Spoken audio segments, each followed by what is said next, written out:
Yeah. Let's just call this a fail. I guess everybody loses except the fans. Yeah. In the bottom left, we have our Protoss player. He is New challenger, STXO Trap.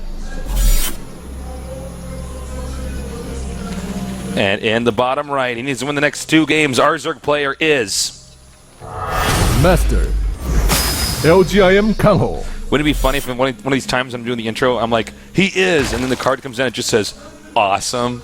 And I'm like, he is pretty awesome, isn't he? Wow. That would be great. That would be, as you said, awesome. Awesome. All right. It's like we do Keen, it's like, I'm like, he is, and the card comes down, it's like, someone who cheeses pretty often. Like, that's very true, actually. That's we should make all the graphics. Yeah, man. It would all be on like MS Paint, though. Yeah, it would. Actually, what would happen is we'd like draw it on a piece of paper with crayons and then take a picture of it, and that'd be the graphic. Oh, that's so funny. Like, I don't know how to use MS Paint or Photoshop. Well, I haven't used MS Paint in a long time. no, me either. Every once in a while, though, I'm not even joking. I open it up and start trying to draw something. Really? I don't know why. That's like, really weird. I'm gonna see if I can draw myself in MS Paint, and I'm like, well, that's a stick man again. Like, Wow.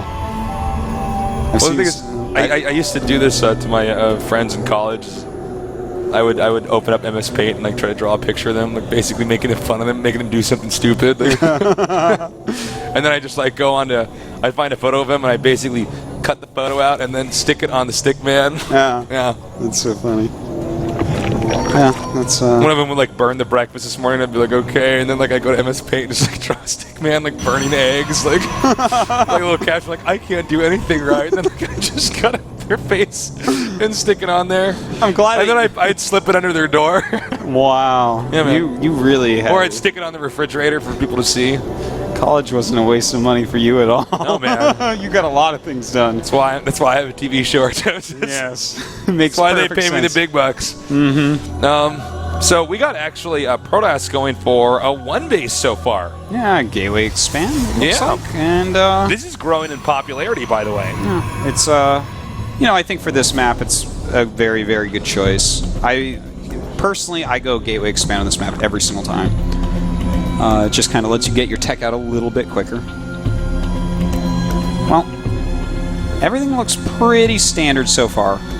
KangHo starting to scout a bit more, sending even cross map, and he does take a really quick third here. So this is something that can be a bit dangerous by taking your third that quickly against a Gateway Expand. If Protoss goes for like a 3-gate or a 4-gate, you can be caught with your pants down, basically, not having enough units. If they get a few Warpins and Zealots up, then slow Zerglings in almost any number aren't going to do much. This is a build from Protoss now that's really, both players have to be very familiar with how the tempo operates. Oh, yeah. What's up?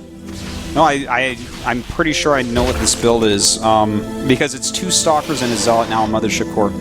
I actually stole this build like last week and I haven't done it yet, so I'm trying to remember exactly what it is. This is a pressure build? Yeah, you know, with the 2 Stalkers, is. you could It definitely is. out-micro. Yeah. Oh, okay. What he does here, actually, with the 2 Stalkers and Zealot is he clears all the lings out of certain places in the map and sends another probe out. There it is.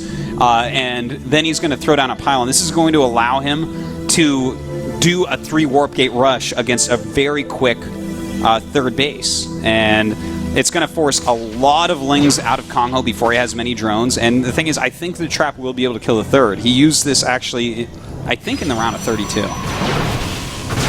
This is going to be sick. This is now a build that I'm going to be stealing too.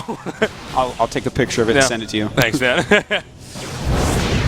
All right, so nice zoning out there of the lings. Is as much damage as you can. Look at that, as much damage, excuse me, as you can possibly get off here. It's huge. He needs to actually make those warp gates, man. This is actually stressing me out. Yeah, he hasn't made those warp gates yet. Now he does have the Mothership Core with 2 Stalkers there, so he can kind of get away from these lings for now. Is he actually going to warp in Zealots, though? Because he's forced so many lings. Like a ridiculous... Look at all those lings, plus 12 more are making. So he might actually just not even warp them in. Like, there's already been damage done. And in fact, he does not. So, see, this is... I really do like this opening. If the Zerg goes for 3 hatches against something like this, it's gross, man. There's 30 lings on the map. There's only 32 drones. And now we have some regrouping coming in over here.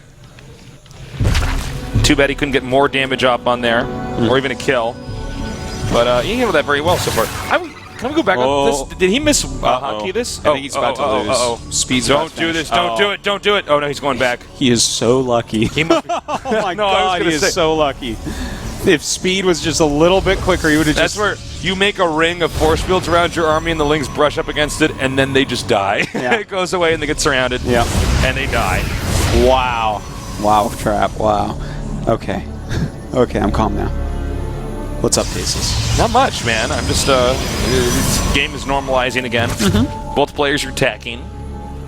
Yeah. Yeah. It's... Looks pretty normal right now from Trap. He's getting a Forge and a Robo. I want to say he's going to go two-base... Some sort of two-base play here. Because, right, he's already forced a ton of lings. The economy of KangHo has been slowed down, even though he did get that quick third hatch. And to get both the Forge and Robo before taking a third, that doesn't feel quite right. Yeah. But maybe it is. He's walling that in, so... Well, it looks like he's going to go ahead and try to push out now. Oh, he spotted those lings. A good force field here would be nice. Or no force field at all. Yeah. Or one that didn't do anything. All right, so he's going to push out now. It's all sorts of options there. Yeah, you can do all sorts of things here. He has a lot of energy, Tasus. And walled in. So he's now going to go ahead and move out over here. Now, this is a good number of Phoenixes, and even though there are Roaches coming in, if he gets a few good pickups... Oh, you know what? This is a two-base all-in. Okay, Makes sense. The wall-in was so that he could actually walk around the map and force even more units to keep the economy low. And look at that. Yeah, he's getting Immortal. And in fact, he's kind of doing like a very modified version of what we were talking about before, I think. It's masked pretty well, actually. Yeah. But, you know, one big tell is the fact that the base is walled in. Yeah, the base sort of, wall-in... You can do all sorts of fancy stuff with your army and pushing, but when you've walled your entire base and it's pretty clear what's going on. If I'm KangHo here with the base walled in, that set of units walking out after the early pressure that was already shown, I'm probably thinking it's like a 6 or 7 game. Yeah. And, you know, he's made a good amount of units. Like, he's forced, of course, he forced him into a lot of lings early on, and now he's forced him into 14 roaches, and now he just killed a lot of drones, so... This is good play by Trap. He's really he's reacting to what's going on by Zerg. He's not just keeping 100% to his build order, because it was the same build order as before, but he didn't warp in the Zealots. Oh, he should not. This is cool. He should actually stay home for a little bit. Yeah, he needs to wait. Not push out. He needs to wait.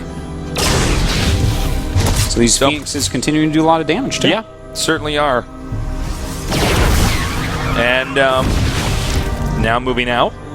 No, excuse me. Okay, he's going to back up again. He's going to get a third base. I think this is going to be a cancel. I think we actually called this way before this even started, and it could totally be that. Yeah.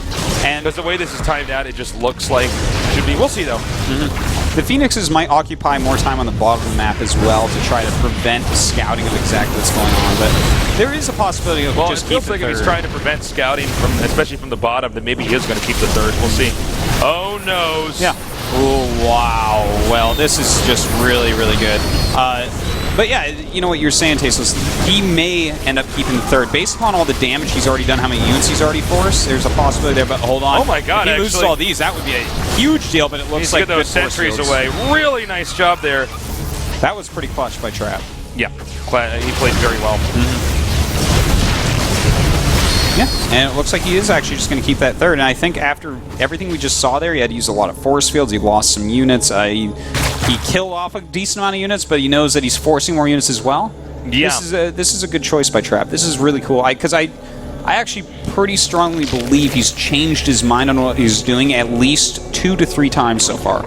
He is definitely bouncing back and forth between different strats, which is good because he's being very flexible. He sees, all right, well, new data has been collected. I gotta. Yeah. He's like, all right, I've done enough damage with this. Okay, no, this isn't going to be an all-in. Okay, pressure here. Take the third. Okay, I've killed some units. I'm not 100% sure he wanted to go all-in with the Nexus cancel, but I am sure he changed his mind several times. All right. Center right. Zerg's taking a fourth. This is when it starts to get pretty alarming because the fifth comes very quickly after the fourth for Zerg. That's quite true. And, you know, KangHo's creep spread is pretty good so far. Not the best, but it's pretty good. He's getting his Spire up. I wonder what he's going to want to do with the Spire. He doesn't really have enough gas to go into mutas or anything. Is he gonna? Yeah, he's actually just gonna make corruptors. I was gonna say probably just get the corruptors, because this also just allows the Phoenixes to not really be useful in the battle. The Phoenixes don't kill corruptors fast either. Zerg's actually moving out. By the way, supplies dead even. Well, they were dead even. Now they're dead even. All right, they're right dead even. Okay, I'm right. There you go. You got it. You know, the corruptors switch. Trap dealt with this last game pretty well, and he's done a pretty good amount of damage so far economically to KangHo via forcing a ton of units all game long. Can you tell me what is the drone count, the probe count? Right now it's 68 to 62 with Zerg in the lead, but hold on, here we go. The engagement is occurring. The Colossus doing a lot of damage, only 2 of them, but these corruptors actually were targeting Phoenixes, exactly what they did not want to do. Yeah. All right, this is actually a pretty scary army right now, and you know, not even all the Colossi are gone. Now they are, but another one comes up over here. I think he's actually just going to be able to break into the new base down here. Yeah, am I wrong? No, this is it, man. There's not enough corruptors to actually kill off. He's about to have Blink as well, and he still has Phoenixes, so he has a few lifts here and there. Yeah, so. and that's going to be even harder for the corruptors to actually hit the Colossus, because... Wow, really strong He's play. actually making this look like if I'd never seen a Starcraft game my entire life, I'd be like, well, the bugs can't beat the aliens, right? If I'd never seen one before. Yeah, I guess that's a pretty accurate way to look at that game. Yeah. Well, Trap, I mean, frankly, just making that look incredibly easy. He outclassed KangHo in the series. His style really does pair up well against him. Look at KangHo. Very disappointed look on his face right now. I mean, that's got to be a frustrating series to even lose, you know? Well, Trap really outdid him at every single turn. KangHo just was a step behind and $1 short. Yeah, actually, is that a common expression? I like that. I think so. I don't know. I never heard that before, but I'm like, oh, that's pretty cool. I'm stealing that. You could have thought of that yourself. I'm going to use that when I'm out with my other friends tonight, and then I'm going to be like, I invented that. Good for you. So, yeah, I mean, not the most exciting best of 3 to end it on, but I mean, Trap was playing way better than KangHo. Yeah, he certainly did, Tasteless. Really superb play here by Trap tonight. Yeah. You know, Trap and First, these 2 Protosses that you don't normally think of when you think of the best in the world, but they're looking absolutely amongst it. Yeah. They absolutely are. So, I mean, that does it. KangHo was not up to snuff. He certainly was not. So these groups shaping up pretty interestingly. Yeah. Trying to think if there's any big upsets, and not really. The fact that Rain lost, some people might consider an upset, but First is looking so good. Yeah, well, I guess, you know, if you take just historical data, you expect Rain to win. But, I mean, when you've seen how First is playing so far in this tournament, I mean, it's not... No. It's not, unheard of or unimaginable. Certainly. So, the results today, some games exciting, some games pretty standard. So, we have Soul Key, Innovation, First, and Trap. And rightfully so. I have to say, in every situation, it was really being, outplaying your opponent. Yeah. Whereas I might look at for instance, Maru versus Trap from the last week, and be like, well, Maru double proxy this game, which, I mean, yeah, it's a form of outplaying, but it's not like what we saw here today, where it's just wow. All right, so here are the results so far. We just got done with Group A. No, we didn't. There's results by groups, excuse me. Yeah. Hey, Innovation and we Soul Key, done with Group A. I don't know why I said that, but I have no idea. That happened. I derped it. I think it's my second derping of today. You're a derpy type of guy. Sure derp a lot over here. No. As you can see, First kind of dominating his group. First, Innovation Soul Key. Yeah. Our only undefeated players left is, well, I guess Maru and Supernova technically. One of them will be. Yeah.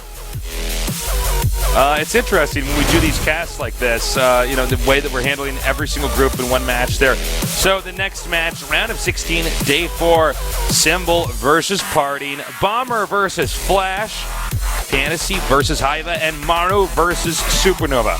I'm really excited for Symbol against Parting, Tasteless. I think that's going to be absolutely fantastic. Bomber, he makes a lot of medevacs, a lot of Hellbats. You think he can maybe dent Flash? Yeah. Yeah? Totally. All right, cool. We'll see if he can maybe make that slight upset. And, of course, Maru versus Supernova. I think that could be reasonably close, but the way Supernova's playing, I feel like he's just better than Maru right now. You know, Maru's good. Maru's like a tough opponent if you're on the ladder, but Supernova is looking like somebody who could be a champion. He is beginning to really, really look like that, Tasteless. We'll see if he can get there this season. I don't know. This is such a hard season. I look at all these players, I'm like, a lot of you are playing really well. I don't know who's going to be in the top 8, but it's going to be frightening. Yeah, it is. It's going to be pretty sick. So, guys, thank you so much for joining us here today. It's a real treat to be casting this tournament. And, you know, tell your friends. Let them know that we're down here at GOMTV. We're doing a piggyback broadcast, but it's going awesome. Tell them to tune in. We'll be back Thursday, same time, same place here for WCS Korea Season 2. So for Toast and myself, we love you. Good night.